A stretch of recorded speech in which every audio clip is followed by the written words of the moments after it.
morning, good afternoon, good evening, Jar of Marble dwellers and Jar of Marble curious. My name is Linda and this is Jar of Marbles. It's great that you are able to come along today. Today, though, I wanted to talk a little bit about old wives' tales and anecdotes.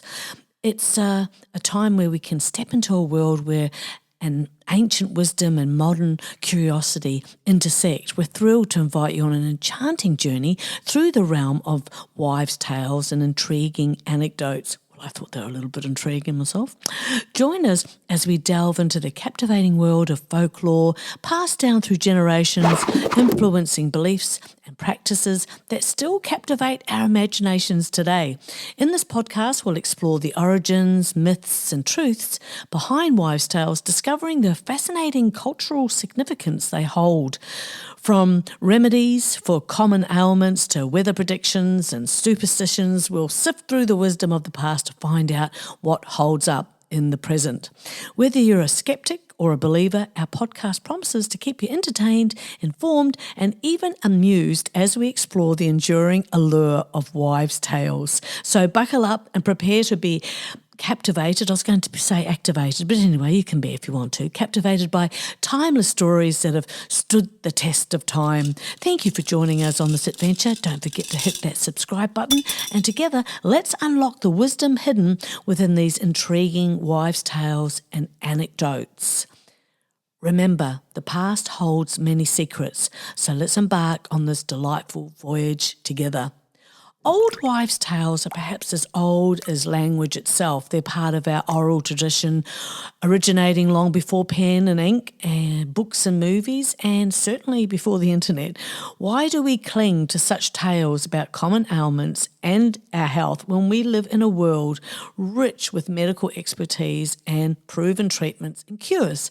Well, maybe because we have the internet or the faux experts to be found. Anywho, some old wives' tales are easy to dismiss, while some are more difficult to do so. And then there are those that aren't old wives' tales at all, since they are actually true, thereby making them not old wives' tales to begin with. I'm confused. Me too, Bob.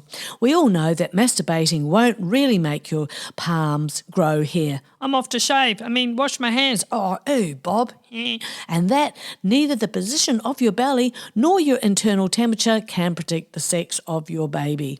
I recall when pregnant with my first daughter, the lovely elderly Greek lady next door announced with certainty that I was carrying a boy because the way I was actually carrying my pregnancy.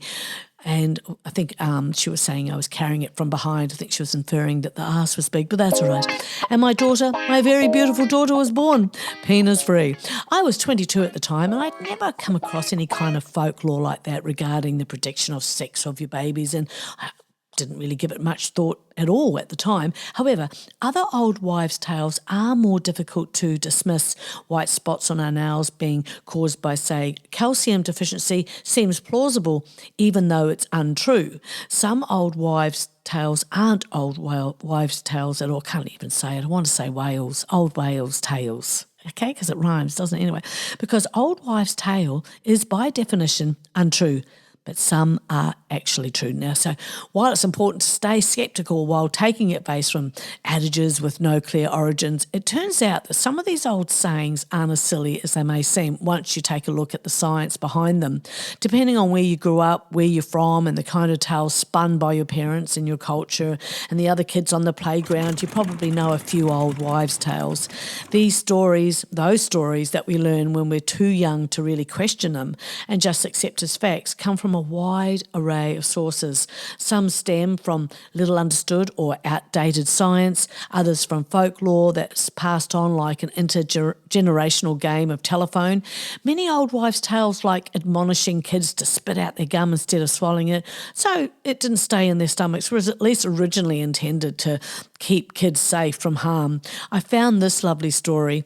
In the 1930s, East London's knocker-uppers paid to shoot peas at windows to wake up people who feared oversleeping so they didn't lose their jobs. And one of the most famous knocker-uppers was a woman called Mary Smith, who shot dried peas out of a pea shooter and blew them at their window to wake them up. Some knocker-uppers would simply bang on the door, but they would wake up other neighbours for free. Hence the individualised blowing a pea at the customer's window was, a much smarter idea, and the fee, I believe, was 6 pence a week. Mary Smith's method was a winner, with her nearest competition being a knocker-upper some 3 miles away who used a fishing rod to tap on the windows. She was a beloved character and was so loved that she had her own children's book written about her. Now, moving on with old wives' tales, that was a bit of an anecdote there, I couldn't help myself.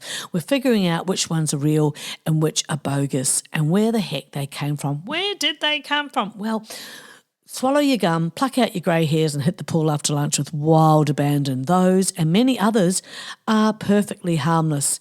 For example, coffee stunts your growth. I don't know if you've ever heard of that one. I certainly didn't. And all the time that I was having had cafes and sold coffee, didn't hear that one. So, no, that's actually wrong. Not only does coffee not stunt your growth, most people start drinking it after they're finished growing, since its bitter taste doesn't usually appeal to kids, which actually that's not even true either, because my kids, because I've had cafes, actually really enjoyed the taste when they're little. But Harvard Medical School explains that the misconception comes from the idea that coffee causes osteoporosis. We now know that there is no link between the two. Another is plucking grey hairs will make 2 more grow. Well, each hair follicle only contains 1 hair, so plucking them will not cause more to grow, explains UAMS Health's Shashank Krakaliti, MD. If you just can't stand the sight of grey hairs, trim them close to the scalp instead of plucking to avoid possibly damaging the follicle. That could lead to infection, scarring, or even bald patches. And did you know that hair and its colour are separate things? Hair stem cells make hair and pigment-forming stem cells make pigment. Typically they work together, but either can wear out, sometimes prematurely. Researchers are trying to figure out if a medicine or something you could put in your scalp could slow the greying process. But we know that hair dye simply coats your hair in colour but doesn't alter its structure.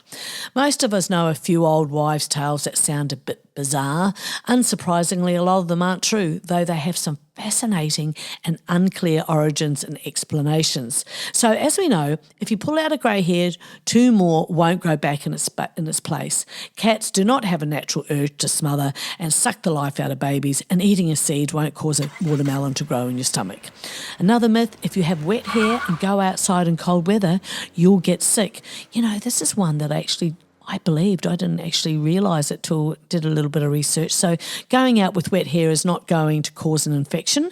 I think it's more so just to make people uncomfortable. That said, though going outdoors with wet hair won't cause a flu, it could damage your hair. Cold weather can exacerbate hair breakage in wet hair, causing strands to break off, just to snap off. That is of great interest to me, as I do not want to damage my hair. And given what a lot of us spend on products and maintenance, that was actually of great interest to me. But, there you go. I all my life believed that going outdoors with wet hair could give you the death of cold, but not. It's just an old wives' tale. And if you swallow gum, it won't sit in your stomach for 7 years? Correct, Bob. And if you swallow gum, you won't die? Very unlikely, Bob. Another myth, hair of the dog gets rid of a hangover. Per Oxford dictionaries, this belief is said to be rooted in the false old school idea that if you were bitten by a rabid dog, your rabies would be cured if you consumed a potion that contained some of the hair from the animal that had sunk its teeth into you. Or if you placed some of that critter's fur in your wound. Ooh. Anyway, but this advice isn't true in terms of rabies or hangovers. As Dr. Kerry Pedersen, an internist, told Self magazine, having another alcoholic drink is likely only going to make you feel worse later on, explaining it merely postpones your hangover until later in the day. Now, not being a drinker myself, I don't know from experience, but I had wondered the validity of that tale. So there is the answer. No, that's not true, but a hair of the dog. Hashtag old wives' tales. Another myth, eating carrots will drastically improve your eyesight. This tale is said to have roots in a bit of a military propaganda stint during World War II, supposedly in an attempt to trick German Nazis into thinking the British had superior eyesight. The British Ministry of Information created a propaganda campaign that included a tidbit that eating a lot of carrots helped the British see in the dark, even during blackouts. This popular old wives' tale is still popular today, and though it's not entirely fact, we now know it could have a little tiny, itsy-bitsy tiny bit of truth behind it. Although carrots can be great for you, they won't drastically improve your eyesight or give you night vision. Your body can only convert so much beta-carotene at a time, and once your body's had enough of it, it'll just stop converting it to vitamin A. I have a joke. Oh, great. What did one saggy boob say to the other? We better perk up, otherwise people might think that we're nuts. It's not bad, Bob. Not bad at all. Anecdotes are like sparkling threads that weave through the fabric of our lives, adding colour, joy and connection to our human experiences.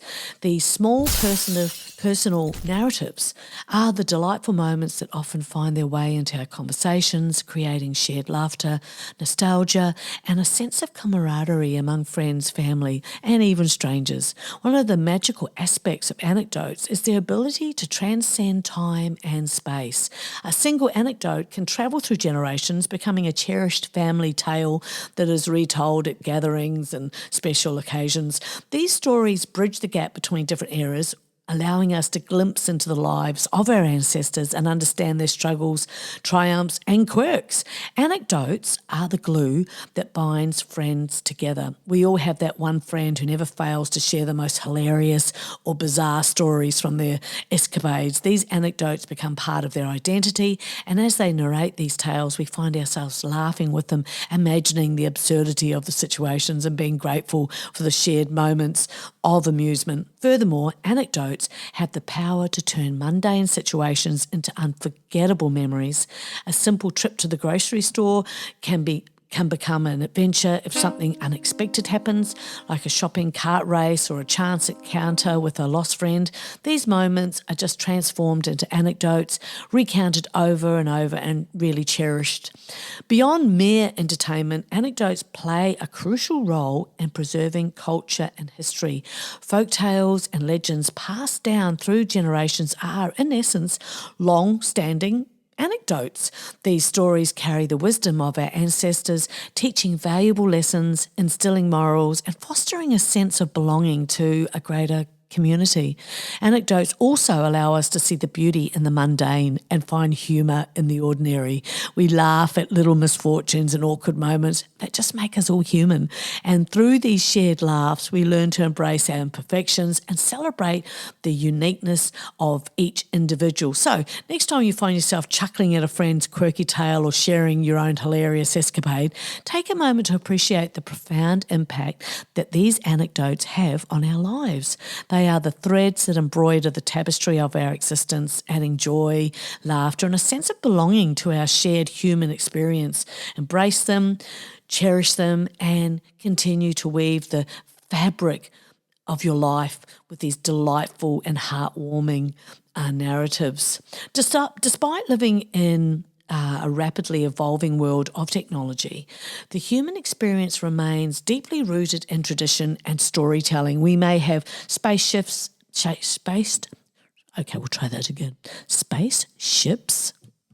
Thank you. Yes, I managed to say that correctly. Thank you so much. I think that's right. And advanced AI, but the human heart still seeks comfort and meaning and narratives passed down through generations. These tales, often dismissed as quaint or obsolete, possess a profound ability to touch our lives and guide us through the challenges that we face.